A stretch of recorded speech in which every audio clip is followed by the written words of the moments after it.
Jesus Christus. So നമ്മളിന്നിവിടെ youth പ്രോഗ്രാമായിട്ട് നമ്മൾ കൂടി വന്നിരിക്കുകയാണ്.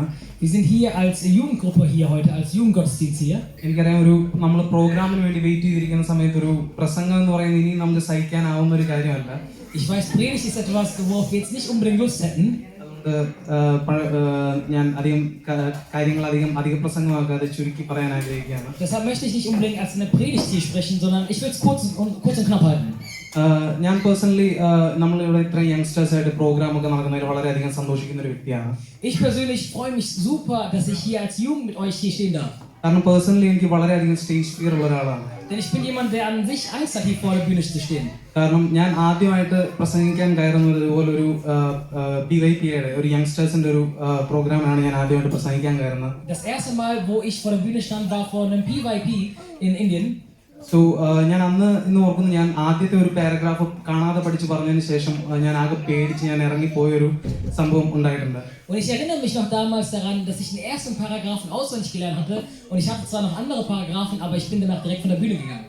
But I'm grateful for those things because those times actually built me one by one, and I'm grateful for my church, my Sunday school teachers, and everyone who pushed me more to become more in my life.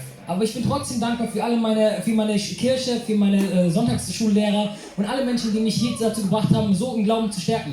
അതുകൊണ്ട് തന്നെ നമ്മൾ ഇന്നിവിടെ youngsters വരുമ്പോൾ അവർക്ക് കൂടുതലൊരു പ്രോത്സാഹനം കൊടുക്കാനും അതുപോലെ അവരെ മുന്നോട്ട് കൊണ്ടുവരാനും ഒരുപക്ഷെ നമുക്കെല്ലാം ഒരുപക്ഷെ പെർഫെക്റ്റ് ആയിട്ട് നടന്നു വരില്ല, പക്ഷേ എങ്കിലും ഒരുപാട് അവരുടെ ഭാവിയിലേക്ക് നല്ലൊരു ഭാവിയിലേക്ക് അവരെ വാർത്തെടുക്കാനായിട്ട് ഇടയായിത്തീരും. Und ich bin sehr zuversichtlich, dass das sogar ein Segen wird für die nächste Generation, wenn sie hier solche Chancen bekommen.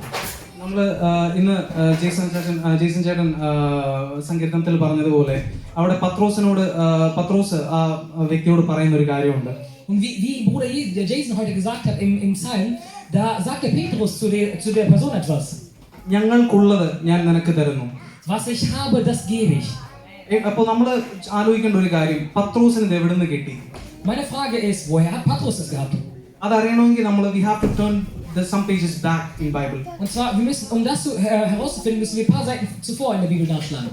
So നമ്മൾ നോക്കുകയാണെങ്കിൽ ലൂക്കോസിന്റെ സുവിശേഷത്തിൽ നമ്മൾ നോക്കുകയാണെങ്കിൽ 5-ാം അധ്യായത്തിൽ അവിടെ കർത്താവ് പത്രോസിനെ കാണുന്ന ഒരു ഭാഗമുണ്ട്. Und wir können in Lukas Kapitel 5 lesen, wie Petrus gesehen wurde von Jesus. അവിടെ പത്രോസ് പറയുന്നു, ഞാൻ എൻ്റെ അധ്വാനം കൊണ്ട് ഒരുപാട് ശ്രമിച്ചു, പക്ഷേ ഞാൻ ഇനി നിന്റെ വാക്കിന് ഞാൻ വലയിറക്കാം എന്ന് പറയുന്ന ഒരു ഭാഗം. Und da sagt Petrus zu Jesus, hier, ich habe ganz viel versucht, Fische zu fangen, aber jetzt bist du dran. So Pathros അവിടെ അവന്റെ അധ്വാനത്തിനല്ല, അവിടെ കർത്താവിൽ അവൻ എന്തുണ്ടോ അത് അവന്റെ കഴിവ് അവൻ കർത്താവിൽ ഏൽപ്പിച്ചു കൊടുത്തത് കൊണ്ട് പിന്നീട് അപ്പോസ്തല പ്രവൃത്തിയിലേക്ക് വന്നപ്പോൾ അവിടെ അവനിലുള്ളത് മറ്റൊരാൾക്ക് പകർന്നു കൊടുക്കാൻ അവന് സാധിച്ചു. Und wir können sehen an dem Beispiel, Petrus hatte zwar Talente, aber er gab seine Talente auf und gab sich komplett den Herrn. Und der Herr nutzte diese Chance dann. നമ്മുടെ PYP അതുപോലെ young അസോസിയേഷൻസിൽ നമ്മൾ വളർത്തിയെടുക്കുന്ന കഴിവുകൾ അത് മറ്റുള്ളവർക്ക് ഉപകാരപ്പെടുന്നതായി മാറണം. Und die Talente, die wir erweitern, die wir hier fördern, sollen ein Segen für alle anderen Menschen werden. നമുക്കറിയാം 4 സുവിശേഷങ്ങളിലും ഒരുപോലെ പറഞ്ഞിരിക്കുന്ന ഒരു കർത്താവിന്റെ ഒരു അത്ഭുതമാണ് 5 അപ്പം കൊണ്ട് 5000 പേരെ പോഷിപ്പിച്ച സംഭവം.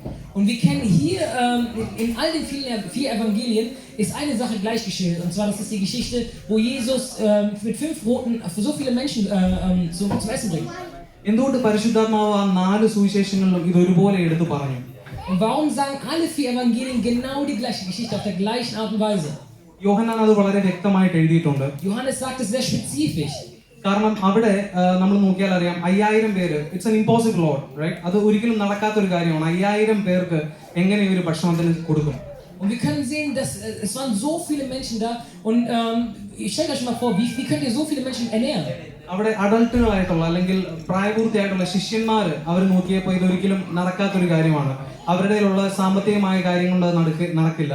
Und ihr müsst euch vorstellen, mit diese Jüngern von Jesus Christus, die hatten nicht viel Geld damals, aber trotzdem in dieser Situation taten sie. പക്ഷെ അവിടെ ഒരു കൊച്ചു പയ്യൻ അവൻ മുന്നോട്ട് വരികയാണ്. Taten sie nichts, aber dieser kleine Junge, der hat zwar nicht viel, er hat nur ein paar Brote und ein paar Fische gehabt. എനിക്ക് ഇത്രേ തരാനുള്ളൂ, എൻ്റെ കയ്യിൽ 5 അപ്പവും 2 മീനേ ഉള്ളൂ. Und er sagte, ich habe nur so viel, aber ich bin bereit, ich habe 5 Brote und 5 Fische und die gebe ich.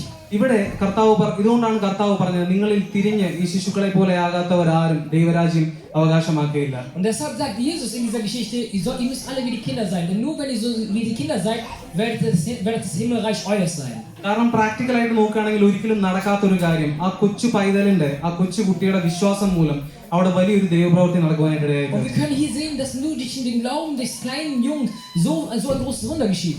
നമ്മൾ ഇന്ന് ഇവിടെ ആയിരിക്കുന്ന ഈ എല്ലാ കൊച്ചുകുട്ടികളും അവരിലുള്ള ചെറുതെന്താണോ, അവരിൽ വലിയ കഴിവായിരിക്കില്ല, അവർക്കുള്ളത് എന്തോ അത് കർത്താവിനെ ഏൽപ്പിച്ചു കൊടുക്കാൻ നമ്മൾ ബാധ്യസ്ഥരാണ്. Und was auch immer wir haben, was auch immer unsere Talente sind, was auch immer wir Fähigkeiten haben, wir sind verantwortungsbewusst und wir haben das Recht dazu, das zu geben. അത് കർത്താവിന് നൽകുമ്പോൾ, വിശ്വാസത്തോടു കൂടി അത് കർത്താവിന് നൽകുമ്പോൾ അത് വലിയൊരു ദൈവ പ്രവർത്തിക്കും. അത് ഒരുപാട് പേരെ പിന്നീട് വിശ്വാസത്തിലേക്ക് കൊണ്ടുവരുവാൻ അത് ഇടയായി തീരും. Und wenn wir das, was wir an Talenten und alles Mögliche haben, geben, dann kann der Herr dadurch es vervielfachen und es zu einem so einem großen Segen machen. അതുകൊണ്ട് വിശ്വാസത്തോടു കൂടി നമ്മൾ ഇന്ന് ഇവിടെ ഈ പരിപാടികൾ നടക്കുമ്പോൾ തീർച്ചയായിട്ടും നമുക്ക് വിശ്വാസത്തോടു കൂടി നമ്മുടെ യങ്സ്റ്റേഴ്സിന് കർത്താവ് കൊടുത്തിരിക്കുന്ന ടാലന്റ് എന്താണോ അത് വളരെയധികം കർത്താവിന് ഇനിയും പ്രയോജനപ്പെടുവാൻ നമുക്ക് പ്രാർത്ഥിക്കാം. Und lass uns deshalb im Gebet und im Glauben dafür für unsere Kinder beten, dass die nächste Generation ihre Talente hier fördern kann und dass diese Talente ein Segen für uns alle werden. ഈ വചനങ്ങൾ ദൈവം നമ്മെ അനുഗ്രഹിക്കട്ടെ. Möge der Herr